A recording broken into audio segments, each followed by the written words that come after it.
अपने हाथों लिखती थी निशु देशवाल ने अपना अंत। पहले ही जानता था जो काम वो कर रहा है उसमें कितना खतरा है। निशु ने कह दी थी ट्रैक्टर पर ही होगा उसका अंत। निशु देशवाल के चाहने वाले की आंखों से आंसू नहीं सूख रहे।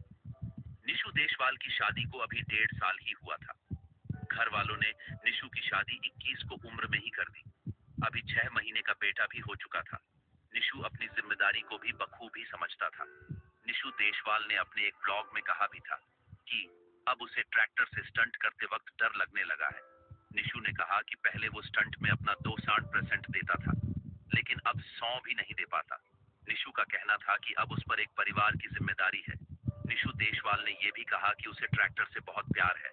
अगर कभी उसकी मौत आए तो ट्रैक्टर पर ही आए, तो उसे वो मौत भी हंसते हंसते कबूल होगी। लेकिन निशु की मौत से उसके परिवार टूट गया है। निशु को पत्नी को कल से होश भी नहीं आया है। बेटे को आंखों में पिता के लिए इंतजार अब भी दिख रहा है, लेकिन उस मासूम को कौन समझाए कि अब उसके पापा लौट कर नहीं आने वाले। जिस ट्रैक्टर पर निशु देशवाल को खुद से भी ज्यादा भरोसा था, वही निशु के लिए मौत का कारण बना।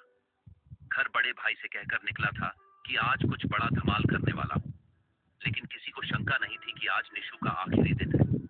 निशु परिवार में सबसे छोटा था। उसे ट्रैक्टर पर स्टंट करने का बचपन से ही शौक था और उसके पापा ने उसे शौक पूरा करने के लिए स्पीकर ट्रैक्टर ला कर दिया था, जिसे निशु ने अपने हिसाब से मॉडिफाइड करवाया। और उसी ट्रैक्टर को वजह से निशु के यूट्यूब पर 13 लाख सब्सक्राइब थे, जिन्हें निशु अपना परिवार मानता था। लेकिन यही स्टंटबाजी के चक्कर में लोग इस हद तक गुजर जाते हैं कि कभी कभी वो उनके लिए भारी पड़ जाता है, और यही निशु के साथ हुआ। सोमवार सुबह भी वह स्टंट के लिए गांव के खुले खेतों में यमुना किनारे आया था। यहाँ उसने ट्रैक्टर से कई स्टंट किए, यहाँ तक कि वो कई वीडियो बना चुका था।